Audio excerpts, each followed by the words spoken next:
Ok, Revelación capítulo 2, versículo 1. Dice la palabra de Dios: escribe al ángel de la iglesia de Efeso, el que tiene las 7 estrellas en su diestra, el cual anda en medio de los 7 candelabros de oro. Dice esta cosa. Ya hemos dicho que las 7 estrellas son los ángeles de las 7 iglesias, y los 7 candelabros son los ángeles de las 7 iglesias, o son las 7 iglesias. Entonces los candelabros son las 7 iglesias, y los ángeles de las 7 iglesias son las 7 estrellas. Ahora surge la pregunta: ¿quiénes son estos ángeles? Todos los comentaristas van a decir que los ángeles son los pastores de esta iglesia. Pero tú sabes que el ángel que aparece delante de Dios en Revelación 3:14, es decir, que el ángel de la iglesia de la Odisea, Cristo vomita de su boca. ¿Cómo Cristo va a vomitar un pastor renacido? Eso es imposible. ¿Ok? Entonces, un ángel en la Biblia es siempre una aparición. Una aparición. ¿De quién? Bueno, lo que sea. ¿Ok? Por ejemplo, el ángel del Señor, el ángel de Jehová siempre es el Señor Jesucristo. Es el mismo Dios. Dios aparece y se llama el ángel de Jehová. ¿Ok? También dice Mateo capítulo 18 que los ángeles de los niños aparecen delante del trono de Dios en los cielos. Así que un ángel es siempre una aparición. Aquí los ángeles de las iglesias son las apariciones de las 7 iglesias delante del trono de Dios. Dios puede ver la iglesia, los 7 candelabros. Dios puede identificar, analizar, bregar con, tratar con estas 7 iglesias. No son pastores. Las 7 estrellas, los 7 ángeles aquí mencionados en capítulo 2 y 3 de Revelación, no son pastores. Son ángeles. Son apariciones de las 7 iglesias delante del trono de Dios. Versículo 2. Y yo sé tus obras. 1. Y tu trabajo. 2. Y tu paciencia. 3. Y que tú no puedes sufrir los malos. 4. Y has probado a los que se dicen ser apóstoles y no lo son, y los has hallado mentirosos. 5. Y has sufrido. 6. Y sufres. 7. Y has trabajado por causa de mi nombre. 8. Y no has desfallecido. 9. 9 características buenas de esta iglesia. Y de las 9, 7 tienen que ver con trabajo. Tienen que ver con labrar, con obrar, con sudar, con tener paciencia, con batallar, lidiar. ¿Ok? Esto era una iglesia trabajadora. Esta iglesia de Efeso era una iglesia fiel. Esta iglesia de Efeso, la palabra Efeso se quiere decir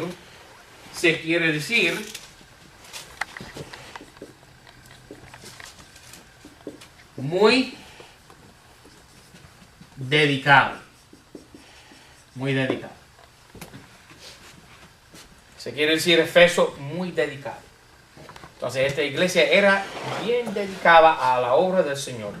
Y 7 veces dice Dios: trabajas, sufres, obras, trabajas, sufres, tienes paciencia, estás trabajando, estás sufriendo. 7 veces. No has desfallecido. Esta iglesia era una iglesia trabajadora. También era una iglesia intolerante. Intolerante. Nosotros oímos hablar hoy por hoy de la tolerancia que el cristiano debe tener por las cosas del mundo. No, por favor, olvídate de eso. Yo no tolero ni el diablo, ni las cosas de este mundo, ni los acepto. No voy a aceptar lo que hace el mundo. ¿Ok? Yo sí puedo tener gracia para con mis hermanos y para con mi familia, que nosotros siempre tenemos nuestros defectos. Somos pecadores. Nosotros tenemos cosas que hacemos que no debemos hacer y tenemos que arrepentirnos. Tener gracia no es la misma cosa que tener tolerancia. Yo no tolero las cosas de este mundo. No las tolero. Y aquí esta iglesia no tolera. ¿Quién? La iglesia carismática. Porque mira que dice que no puedes sufrir los malos y has probado a los que se dicen ser apóstoles y no lo son, y los has hallado mentirosos. ¿Ok? Entonces estos, los apóstoles, ¿verdad?, modernos, que son de la iglesia Pentecostés, que son de la iglesia Asamblea de Dios, estos que dicen ser apóstoles no lo son. Y la Biblia dice que tienes que probar. Mira, has probado a los que se dicen ser apóstoles. Tenemos que probar los que son, los que dicen ser apóstoles. ¿Cómo los podemos probar? Bueno, Pablo decía y dijo: las señales de un apóstol has visto en mí. Las señales. Ok. Pídele de uno de estos apóstoles modernos que haga una señal. Que levanta un muerto de entre los muertos. Que sane una persona, no en su santuario grandísimo donde está metido toda la gente y una persona tiene ahí artritis y él dice: sánalas en el nombre de Jesús. Así lo pronuncian, ¿verdad? ¿Verdad? Sánate. Y entonces, hey, turn it off. It's camera, action. Entonces, estas personas podemos probar los apóstoles, los que dicen ser apóstoles, podemos probarlos.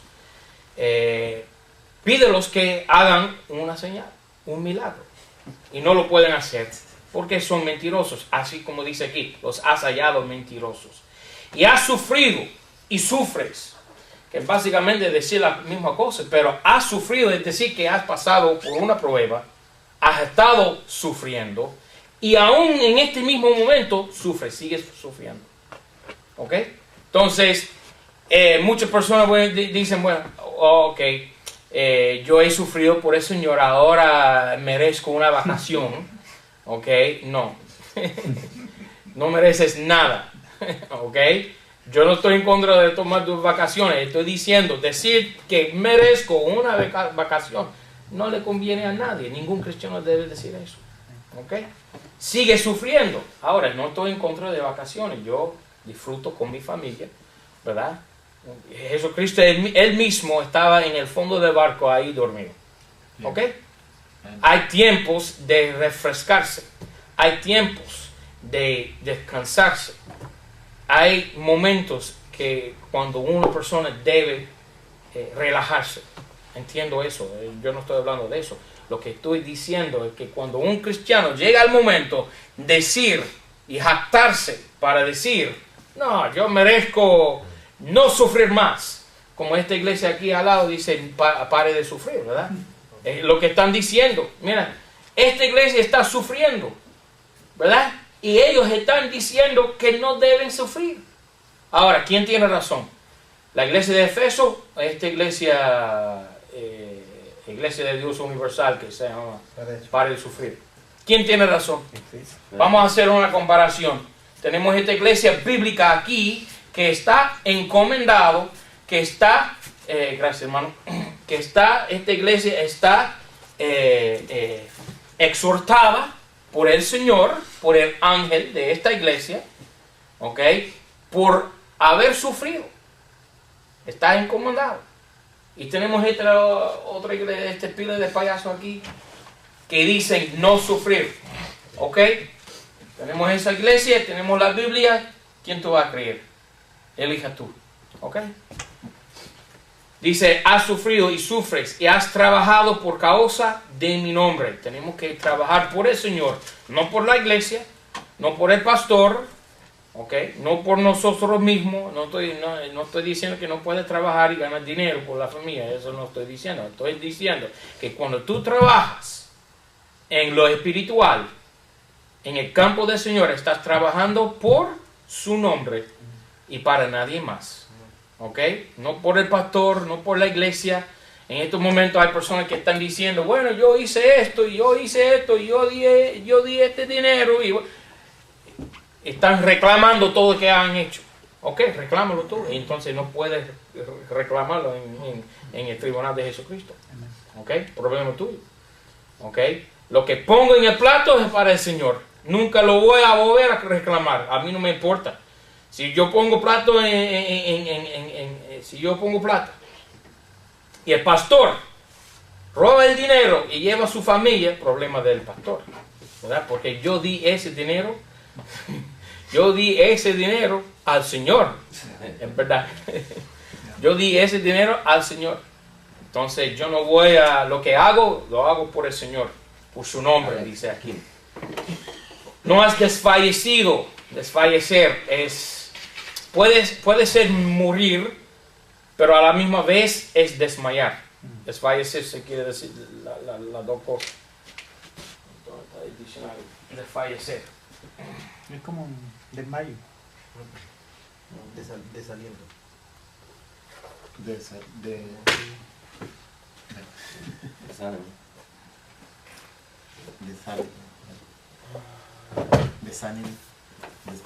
Desfallecer. Desmayar. Bueno, las 13, vale. Todas las anteriores. Todas estas veces que se... Desfallecer, causar desfallecimiento y disminuir las fuerzas. Desmayarse, decaer perdiendo el aliento y las fuerzas. Anteriormente, faltar. También se quería decir antiguamente, faltar. Entonces esta iglesia no ha faltado, no ha desmayado, no ha menguado, sigue firme por el Señor, adelante. ¿Ok? 4. Pero tengo algo contra ti. ¿No? Esta iglesia sí tiene un defecto. Y cada iglesia tiene un defecto. Entre los 7 iglesias, la única iglesia que no tiene defecto es la iglesia de Filadelfia. Me parece que también Sardis no menciona ninguna falta, ningún error que comete. Pero todas las iglesias aquí, las 7 iglesias, tienen sus defectos, menos la iglesia de Filadelfia. Entonces dice el ángel... Esmirna, ¿no? Dígame. Esmirna parece que no tiene tampoco. Sí. Esmirna sí tiene un defecto. Y Sardi también creo que 4. Solo es Filadelfia. 20 años exacto.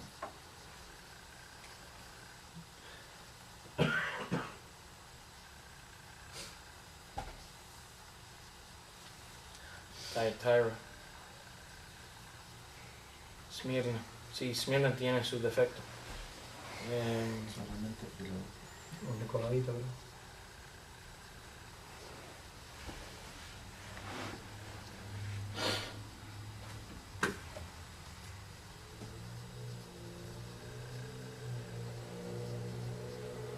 Posiblemente Esmirna no tiene ningún defecto. También. Si Esmirna y Filadelfia no tienen ningún defecto. No son regañadas. Estas 2 iglesias no son regañadas porque se utiliza como nombre esta iglesia. Exactamente. Pero esta iglesia de Efeso sí tiene un defecto. ¿Y qué es el defecto de esta iglesia? Bueno, esta iglesia tiene el problema de Marta y María. Que Marta trabajaba y María adoraba. Y yo enseño que cada cristiano debe tener los tres aspectos, las tres características de Marta, María y Lázaro. ¿Okay? Marta trabajaba, María adoraba y Lázaro, ¿cómo decirlo? Sufría. ¿Ok? Esas tres características. ¿Ok? Entonces, esta iglesia era una iglesia trabajadora. Pero como dijo Jesús a Marta, María ha elegido esa parte mejor. Y no se la voy a robar de ella. Entonces, esta iglesia aquí era como Marta. Trabajando, pero no estaba ahí al pie de Jesús adorando. Lo importante. Y qué triste, lo más importante. Entonces, cada iglesia y cada cristiano debe tener un equilibrio. Un equilibrio. Trabajar y a la misma vez adorar. Trabajar, orar por el Señor en su viña y a la misma vez orar y leer la palabra de Dios. ¿Ok? Tener una vida de adoración, de devoción al Señor. Y esta iglesia, como dice aquí en versículo 4, porque has dejado tu primer amor. ¿Quién es tu primer amor? Debe ser Jesús. ¿Okay? Debe ser siempre Jesús primero, como dicen ustedes los latinos, primero Dios. Y primero Dios se quiere decir que Dios tiene su primer lugar en la vida de uno. Y si el ministerio llega a ser más importante que el mismo Señor del ministerio, bueno, has descarriado, has desviado del camino de la justicia. Entonces tiene que tener Dios siempre preeminencia, primer lugar, el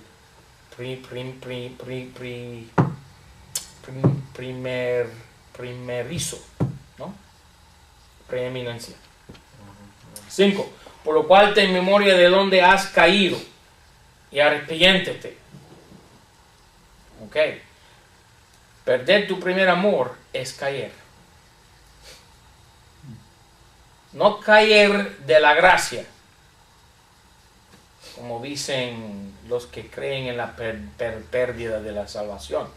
Nosotros no creemos yo no creo en la pérdida de la salvación. Y decir caer de gracia,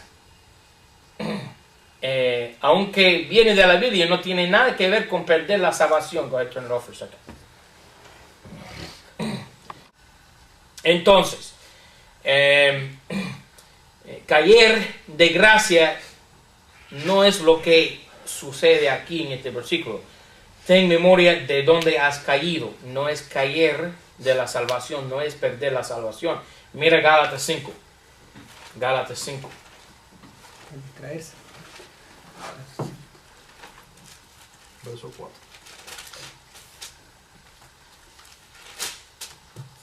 Dice la palabra de Dios. Vamos a comenzar en versículo 2. Aquí yo, Pablo, os digo que si os circuncidaréis, Cristo no os aprovechará nada. ¿Okay? Él está hablando con unos judíos que piensan circuncidar no solamente a sí mismos, sino a todo el mundo. 3. Y otra vez vuelvo a protestar a todo hombre que se circuncidare. Cada hombre que intenta ser un judío y guardar la ley y hacerse prosélito judío, él está protestando, él está quejándose sobre ellos, que está obligado a hacer toda la ley. 4. Cristo se ha hecho para vosotros inútil. Los que pretendéis ser justificados por la ley de la gracia habéis caído. No es decir que has perdido la salvación, es decir que nunca alcanzaste la salvación. Y no hay ninguna otra manera de entender esto.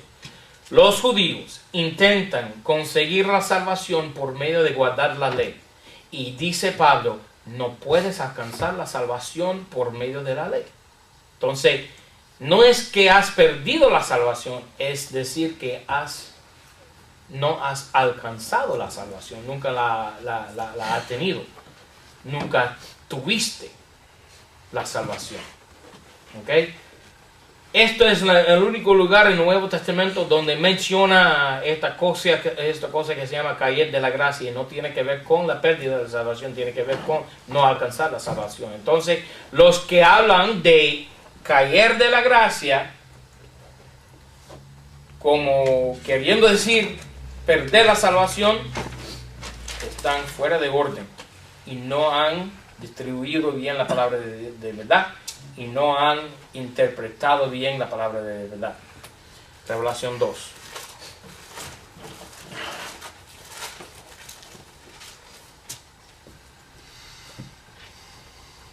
Por lo cual ten memoria, versículo 5, de dónde has caído, y arrepiéntete y haz las primeras obras. ¿Cuáles son las primeras obras? Bueno, cuando una persona se salva, se renace, ¿qué hace la persona? Bueno, yo te puedo decir que el día mejor de mi vida era el día de mi salvación. Y siempre he estado ya yendo para abajo desde aquel momento. Y mi vida es siempre una grande lucha de volver otra vez más a aquel día, porque yo en ese momento era volando por el aire con alas de ángeles, aunque los ángeles no tienen alas. y estaba flotando yo por el aire con un gozo que inundía mi alma, ¿ok? Y intento otra vez más tener ese mismo gozo, ¿ok? Entonces, ¿qué dice al ángel de la iglesia de Efeso? Vuelva a tener tus primeras obras, haz las primeras obras. Eso es amar a tu Salvador, eso es adorar al Señor Jesucristo y tener esa perfecta comunión con Él, esa perfecta comunión con Él. Amén. Si no, vendré a ti prestamente, quitaré tu candelabro de su lugar si no te arrepintieres. Ahora está hablando a una iglesia, no a una persona. Otra vez, como dije, la Odisea. Dice Cristo, yo te voy a vomitar de mi boca. ¿Cómo Dios va a botar una persona de su boca que es salvo? Eso es imposible. Está hablando de la iglesia. Y un candelabro es una iglesia. Entonces voy a quitar tu candelabro de su lugar. Es decir, que Él va a tomar esta iglesia y cerrar las puertas. Una iglesia puede morir. Un cristiano no puede morir, pero en una iglesia sí puede morir. Esta iglesia puede morir. Estoy pensando que esta iglesia es una iglesia bebé. Espero que tengo razón en eso. ¿Ok? Que tenemos una vida abundante delante de nosotros como una iglesia. ¿Ok? Es que estamos comenzando a tomar los primeros pasos de un bebé, de un niño. ¿Ok? Que estamos todavía tomando la leche no adulterada de la palabra, que ya no hemos llegado a ser adolescentes como una iglesia, que somos una iglesia nueva, novata. ¿Okay? Espero que tengo razón en eso, porque yo no quiero ver a esta iglesia muerta. ¿Okay? Pero una iglesia puede morir. Han habido muchísimas iglesias en la historia de la iglesia que han muerto. Y esta iglesia de Efeso, dice Jesucristo, tú puedes morir. Yo puedo quitar tu candelabro de su lugar, de su puesto. Esta iglesia tiene que arrepentirse. Y nosotros también tenemos que ser una iglesia trabajadora y una iglesia adoradora y una iglesia sufrida, que sufre. ¿Ok? Y no perder nuestro primer amor. Es por eso que yo prefiero mayormente predicar mensajes que son cristocéntricos. Porque no solamente yo, sino yo creo que todos los hermanos de esta iglesia necesitan tener ese fuego en el corazón por el Señor. Amén. 6. Empero tienes esto, que aborreces los hechos de los Nicolaitas. los cuales yo también aborrezco. Ahora Cristo aborrece algo o a alguien. ¿A quién aborrece Jesucristo? A los Nicolaitas.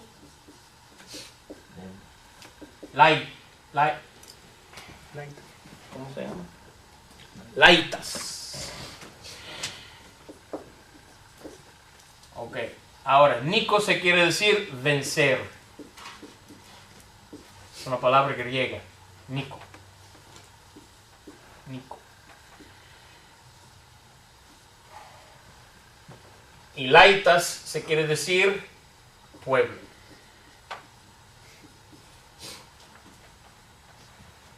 Nosotros hablamos de los miembros de la iglesia como laicos, pero yo no uso esa palabra, porque yo no creo en una distinción entre los clérigos y los laicos.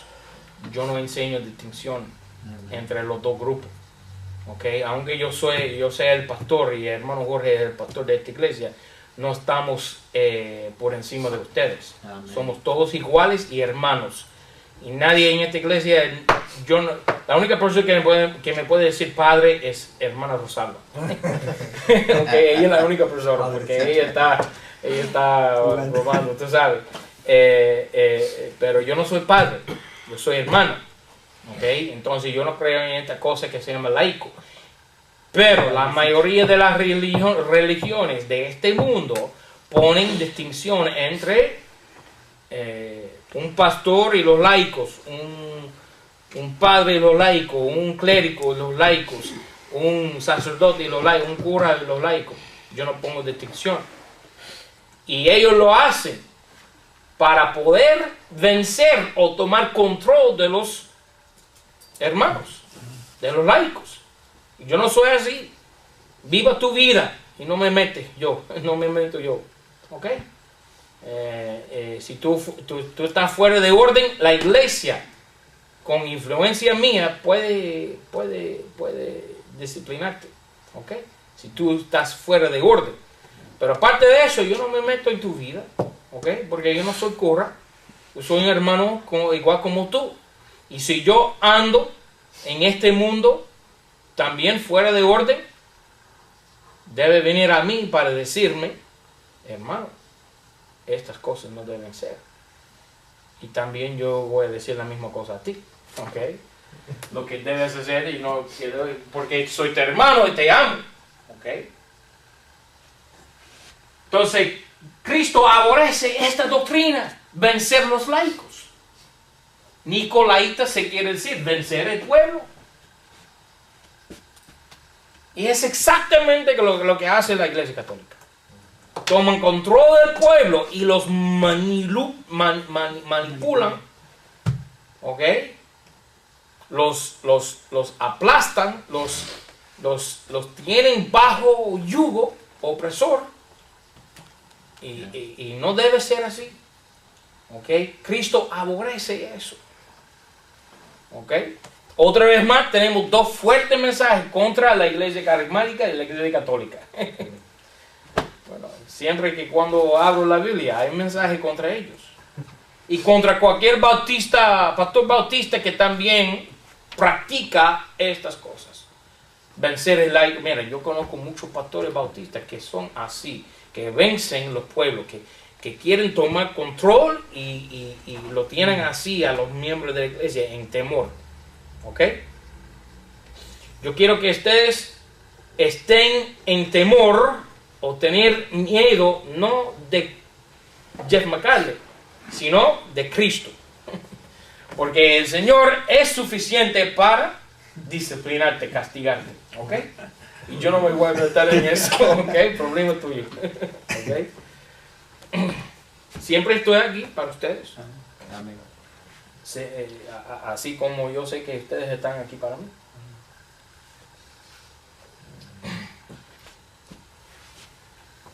Seis. Empero tienes esto, que aborreces los hechos de los Nicolaitas.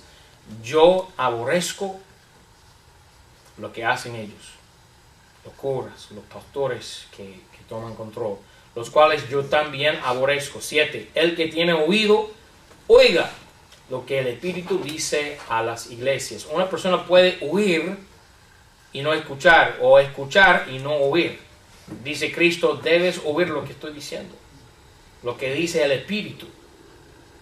Al que venciere, daré a comer del árbol de la vida, el cual está en medio del paraíso de Dios. Ahora, esto nos trae a otro asunto que hemos mencionado en el pasado.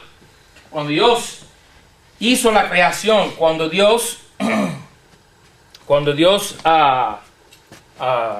creó este universo entero, tenía su trono, el tercer cielo, en los cielos. Aquí está Dios. Tenemos descripción de este trono, este santuario, esta morada en los cielos en Revelación capítulo 4. Ahí se llama una mar de cristal, ¿ok? Y el trono de Dios, ¿ok? Y esto se llama paraíso. Y la Biblia, hablando del diablo, dice, has estado en Ezequiel capítulo 28, has estado en Edén, el huerto de Dios.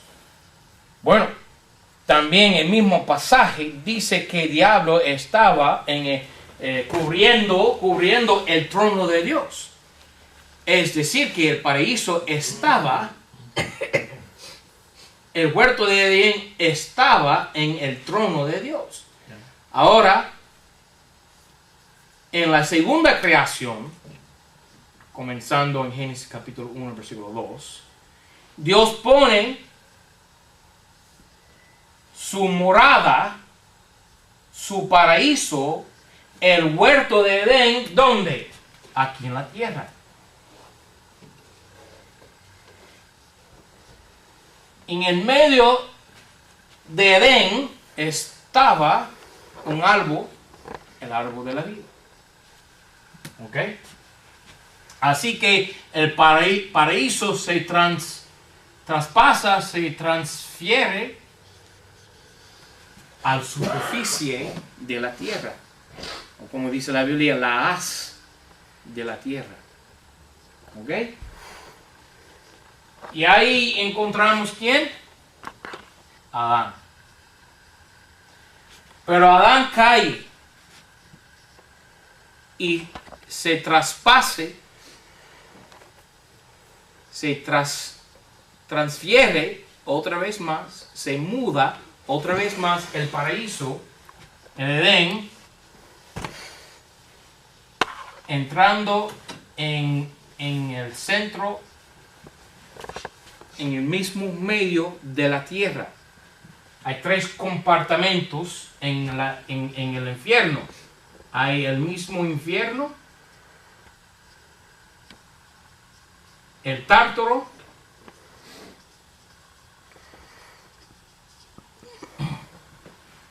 lugar de los ángeles caídos, y seno de Abraham.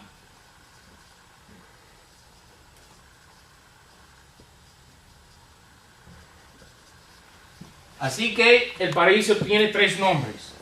Paraíso, huerto de Edén y seno de Abraham.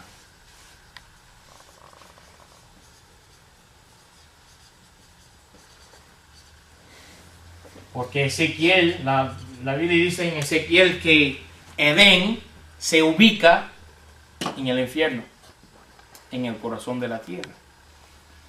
Cristo dijo cuando murió en la cruz al ladrón a su lado, hoy estarás conmigo, ¿dónde? En el paraíso. Él dice, ciertamente te digo a ti. Te digo a ti, hoy estarás conmigo en paraíso. ¿Tú sabes qué hace el testigo de Jehová? Él cambia una sola marca de La puntuación. Biblia. Cambia la Biblia. Y pone la coma aquí. Ya.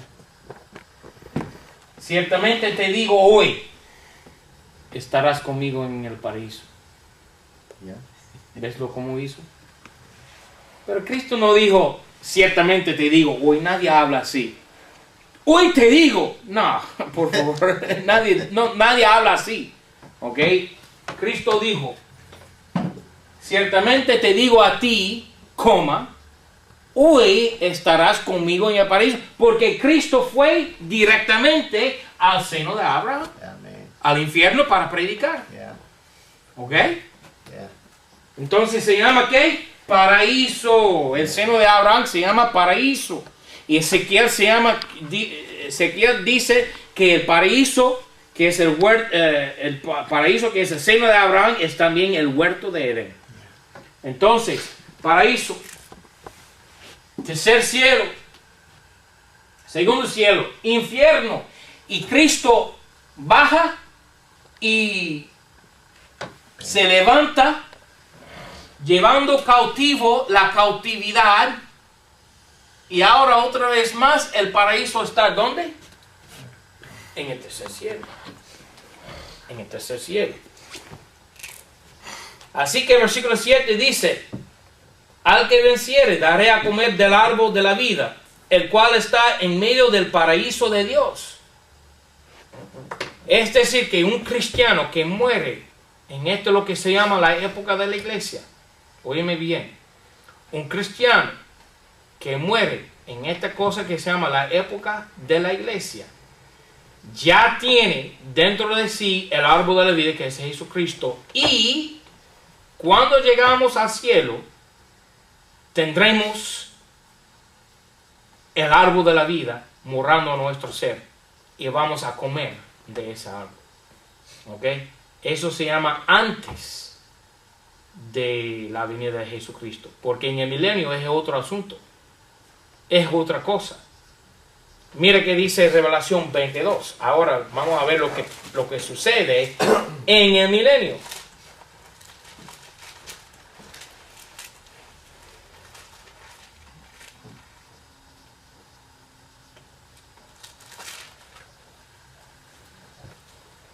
(14) Bienaventurados los que guarden sus mandamientos para que tengan derecho al árbol de la vida y que entren por las puertas en la ciudad.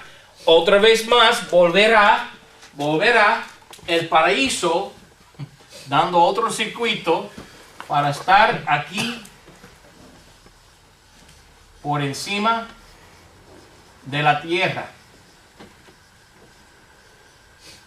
La ciudad Nueva Jerusalén. Y bajo esa ciudad, otra vez más, el paraíso.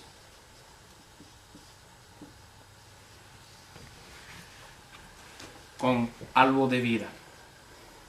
Así que lo que Dios comenzó en Génesis, Él va a terminar y cumplir en Revelación capítulo 22.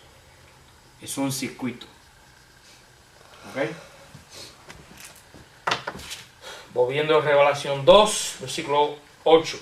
Y escriba al ángel de la iglesia de Esmirna. Ahora, Esmirna se quiere decir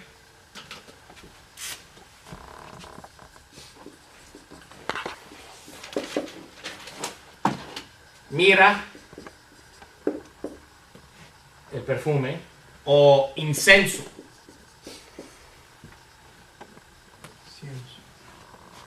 Incienso. Y mirra, con doble R. ¿Ah? Doble R. Si no dice mira de mira. Ah, exactamente. Mirra. Ok. Incienso. Pobre gringo. Amén. Escribe al ángel de la iglesia de Esmirna. Esmirna se quiere decir incienso. ¿Ok? Que se llama las oraciones de los santos. Llegando a la nariz de Dios. Como olor fragante en sus narices. ¿Ok? Y esto es el periodo de tiempo que se llama la época de Esmirna, que comienza con la muerte de Juan Apóstol y termina en 312. ¿Ok? Esmirna. 95 después de Cristo, la muerte de Juan, hasta 3012 después de Cristo. ¿Okay? Básicamente 2 siglos, 200 años. Y durante esa época de 2 siglos de la iglesia de Esmirna, los santos estaban orando. ¿Y por qué? Estaban bajo persecución por Roma. Y eso terminó con Constantino, emperador de Roma, cuando pronunció su edicto de Milán en el año 3012, terminando la persecución en contra de los cristianos. Pero por 200 años era una prueba grandísima. Una prueba. Ok, vamos a parar ahí. Hay preguntas. ¿Ya? Sí, siga. El nicolaíta, pero en esencia esa gente en el tiempo de las iglesias, ¿qué eran? ¿Qué hacían? Porque aquí dice que eran adoradores de otros dioses y que comían de las cosas ofrecidas a los dioses. Bueno, en el principio de la iglesia ya estaban comenzando los pastores de tomar control de los laicos que no les pertenecía. Y que los laicos todo lo permiten. Porque supongamos yo estaba en un grupo de scout que era laico. O sea, podían haber católicos, presbiterianos, mormones, masones. Mira, Eso era como una libertad de culto. somos ovejas, ¿no? Sí. ¿Qué hacen ovejas? Siguen al pastor. Y eso está bien hasta cierto punto. Pero ¿qué pasa al pastor cuando ya ve que tiene todo este poder? Mira, me siguen las ovejas, me escuchan, me oyen, me adoran, me aman. Y se hincha, se jacta, se pone a pensar que es algo que no lo es. ¿Ok? Y es muy peligroso. Entonces el pastor comienza a decir, bueno, yo soy el pastor de esta iglesia y yo mando aquí y nadie puede dirigirme a mí, nadie me puede decir nada. Y eso es lo que está diciendo Cristo. Aborrezco esa cosa. ¿Ok?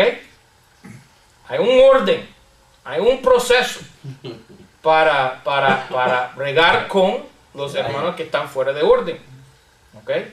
Y no es mandar con puño fuerte, no. ¿Ok? Es con amor, exactamente.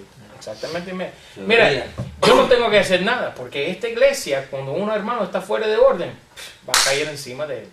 ¿Ok? Yo no tengo que preocuparme de nada. ¿Okay? Vencer al pueblo. Yo voy a mi casa, yo duermo con un bebé. ¿Ok? Pero vencer al pueblo es lo que dice ahí, vencer al pueblo. Vencer al pueblo. Sería lo que es la iglesia, los miembros de la iglesia. Ese sería el pueblo. Exactamente. Y el pastor está sobre ellos. Sobre ellos. Ya, y los venció. Ya, ok. Okay. La doctrina de los nicolaitas es exactamente eso: vencer el pueblo, tomar control del pueblo, okay. Poner un clérigo por encima de un laico. Y eso no es bíblico. Ahora, si los ángeles de las iglesias no son los pastores, son ángeles reales o apariciones, como digo. Apariciones, sí. O sea, no son reales, son apariciones de ángeles. Entonces, ¿por qué cuando escribe Juan dice a los ángeles de la iglesia, al ángel de la iglesia que está en tal lado? Porque Cristo está Cristo está en el cielo, ¿verdad? Tiene en su mano las 7 estrellas y está rodeado por 7 candelabros. Los 7 candelabros son las iglesias. Y Él está ahí en el mismo medio de ellos con pelo blanco, ¿verdad? Con fuego saliendo de su boca, ¿verdad? La palabra de Dios. Y Él está dando mensajes, ¿ok? A estos 7 candelabros, ¿ok? Y Él está diciendo cosas a ellos. Porque mira, Cristo en este momento está bregando por nosotros, está peleando por nosotros, está lidiando por nosotros, ¿no es verdad? ¿Ok? Porque el mismo diablo también aparece en los cielos. ¿Ok? Él está acusándonos. Y Cristo está protegiendo los cielos, las 7 iglesias, pero Él tiene mensaje también para las 7 iglesias. Y no es solamente un mensaje para estas personas, para estas 7 iglesias. There's no battery. No battery? Is it dead yet? Pretty much. Okay. It's shutting down. Oh, okay.